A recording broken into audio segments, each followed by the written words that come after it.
कोई बना किंगमेकर तो किसी की पार्टी ने कर दिखाया कमाल।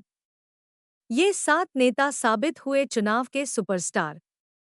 भारतीय राजनीति के कई खिलाड़ियों के लिए लोकसभा चुनाव सर्वाइवल की जंग हो गई थी, लेकिन अपने सतत संघर्ष की बदौलत कई रणबांकुरों ने मंजिल पा ली है। अखिलेश यादव से लेकर उद्धव ठाकरे तक सभी के मामले में रवायत मिलती जुलती ही है।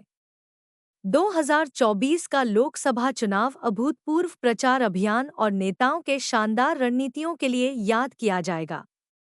कई नेताओं और उनकी पार्टियों के प्रदर्शन की उम्मीद विशेषज्ञ काफी पहले से जता रहे थे, लेकिन उन नेताओं ने सबको चौंका दिया जिन्हें वो चुनाव विशेषज्ञों ने महत्वश नहीं दिया था, या उतना महत्व नहीं दिया जितना उन्होंने नतीजे प्राप्ति किए। आइए नजर डालते हैं ऐसे ही कुछ नेताओं पर जो अपने कमाल के प्रदर्शन से आगामी लोकसभा का सीन बदलने जा रहे हैं। 1. अखिलेश यादव। एक बार फिर साबित हो गया है कि डिंपल यादव की हार के बाद अखिलेश यादव जब मैदान में उतरते हैं तो बड़ी जीत हासिल करते हैं। 2009 में डिंपल यादव को पहली बार फिरोजाबाद लोकसभा सीट पर उपचुनाव में समाजवादी पार्टी का उम्मीदवार बनाया गया था। कांग्रेस के राज बब्बर ने डिंपल यादव को चुनाव हरा दिया था।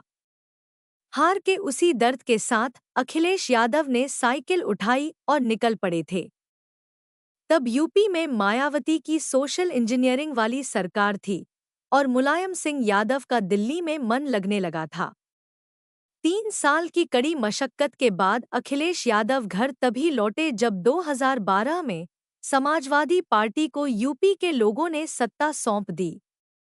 अखिलेश यादव मुख्यमंत्री बने और जब 2012 में समाजवादी पार्टी को यूपी के लोगों ने सत्ता सौंप दी, अखिलेश यादव मुख्यमंत्री बने और जब उनकी खाली की हुई कन्नौज सीट पर चुनाव हुए तो ऐसे इंतजाम किए गए कि डिंपल यादव निर्विरोध जीतकर संसद पहुंच गईं। 2014 का चुनाव तो डिंपल यादव बड़े आराम से जीत गईं, लेकिन 2019 में मायावती की बीएसपी के साथ गठबंधन के बावजूद कन्नौज सीट गंवा बैठीं। 10 साल बाद अखिलेश यादव के लिए दोबारा वैसा ही सदमा था और सदमे से तो वो डिंपल की मैनपुरी की जीत के साथ ही उबर चुके थे, लेकिन बीजेपी से बदला अब जाकर पूरा हुआ है। करो या मरो, अखिलेश यादव ने ये यूं ही नहीं कहा था। 2017 और 2022 ही नहीं, 2014 और 2019 में 5-5 सीटें ही मिली थी, जिससे डिंपल यादव बाहर थी। मायावती के गठबंधन तोड़ लेने और कांग्रेस के साथ एक बार गठबंधन फेल हो जाने के बाद भी राहुल गांधी के साथ चुनावी समझौता किया। कोविड के दौरान अखिलेश यादव पर घर से नहीं निकलने तक के आरोप लग रहे थे। लोकसभा चुनावों को लेकर भी कहा जा रहा था कि बहुत देर से जगे हैं। सामने देश की सबसे ताकतवर पार्टी बीजेपी से लड़ाई थी। एक साथ मोदी और योगी दोनों से 2-2 हाथ करने थे, लेकिन अखिलेश यादव ने डटकर मुकाबला किया और राम मंदिर के निर्माण और उद्घाटन से बीजेपी के पक्ष में बने माहौल में संघर्ष किया और फैजाबाद की सीट पर भी काबिज होते लग रहे हैं। अखिलेश यादव का पीडीए तो ऐसा अचूक हथियार साबित हुआ है कि लग रहा है बीजेपी 32 सीट पर सिमट कर रह जाएगी। 2. चंद्रबाबू नायडू। चंद्रबाबू नायडू का एनडीए के साथ पिछला अनुभव अच्छा तो नहीं रहा, लेकिन जैसे समाजवादी पार्टी ने कांग्रेस के साथ फिर से हाथ मिलाने का फैसला किया, टीडीपी भी बीजेपी के साथ वैसे ही पेश आई। 2019 से पहले नायडू के एनडीए छोड़ देने से नाराज तो बीजेपी भी थी, लेकिन आंध्र प्रदेश में पांव जमाने के लिए उसे भी एक बैसाखी की जरूरत थी। 2019 के आम चुनाव में चंद्रबाबू नायडू ने बीजेपी के खिलाफ विपक्ष को एकजुट करने की खूब कोशिशें की थी। चुनाव नतीजे आने के पहले तक राहुल गांधी और ममता बनर्जी को एक साथ बिठाकर विपक्ष की मीटिंग कराना चाहते थे, लेकिन टीएमसी नेता ने बिल्कुल भी भाव नहीं दिया। जगनमोहन रेड्डी ने परेशान करने में, नायडू को परेशान करने में कोई कसर बाकी न रखी, जेल तक भेज डाला। जेल से बाहर आकर चंद्रबाबू नायडू राजनीतिक लड़ाई छेड़ दी और जगनमोहन रेड्डी के खिलाफ आंध्र प्रदेश में उभरे असंतोष का पूरा फायदा उठाया। आज की तारीख में नायडू के दोनों हाथों में लड्डू तो है ही, सिर भी कड़ाही में है।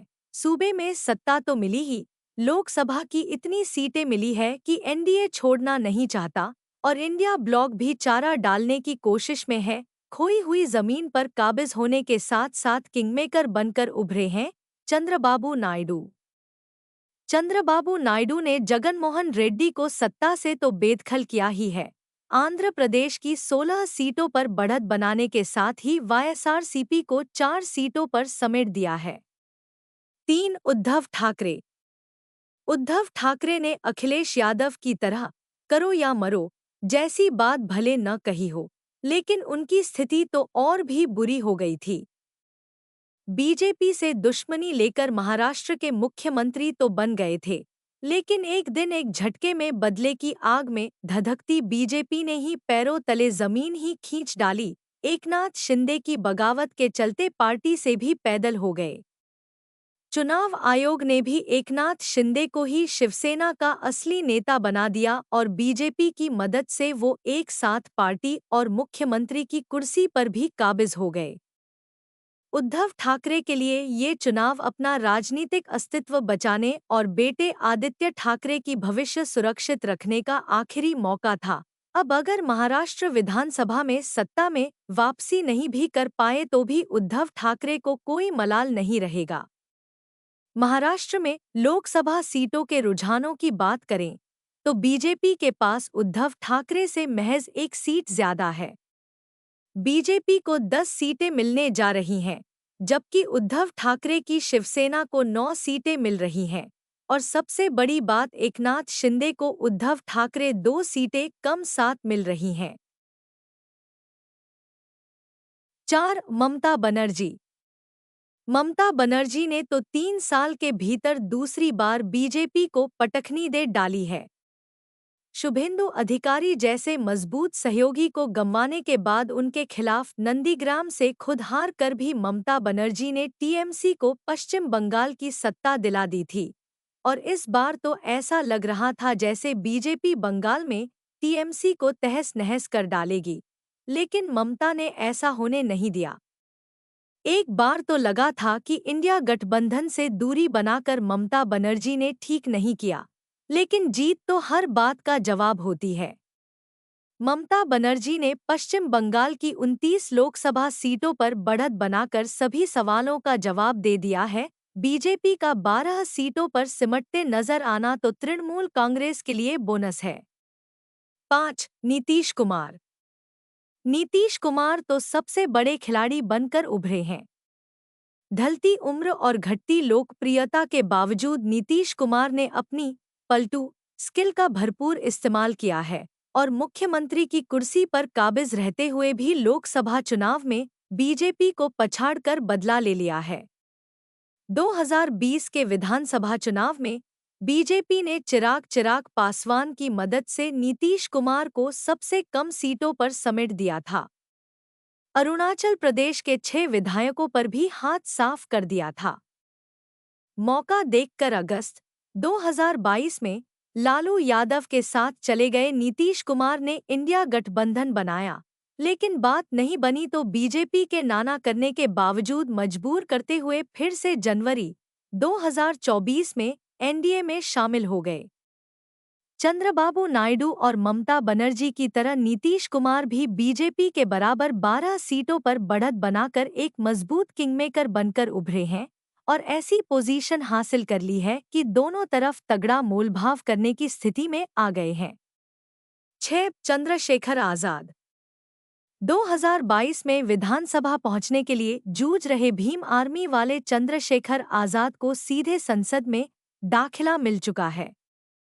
सहारनपुर हिंसा के लिए जेल भेजे जाने और गैंगस्टर एक्ट की कार्रवाई से उबरने के बाद जब चंद्रशेखर आजाद बाहर आए तो मायावती को बुआ कहकर संबोधित किया था, लेकिन बीएसपी नेता ने सीधे सीधे रिश्ता खारिज कर दिया था कि वो किसी की बुआ नहीं है और उसके बाद वो लगातार अपने दलित समर्थकों को आगाह करती रहीं कि चंद्रशेखर जैसे लोगों के झांसे में आने की जरूरत नहीं है। संघर्ष के दौरान कभी प्रियंका गांधी की सहानुभूति मिली, तो कभी अखिलेश यादव बातचीत के लिए राजी हुए, लेकिन उनकी डिमांड किसी ने भी नहीं पूरी की।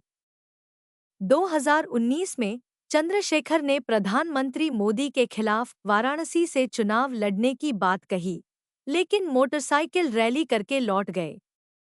2022 में वो यूपी के मुख्यमंत्री योगी आदित्यनाथ के खिलाफ चुनाव भी लड़े। यूपी में उपचुनावों के दौरान वो आरएलडी नेता जयंत चौधरी के साथ साथ लगे रहे और राजस्थान में भी उनके साथ जमीन तलाशते रहे। जयंत चौधरी का बीजेपी के साथ चले जाना चंद्रशेखर के लिए बहुत अच्छा रहा।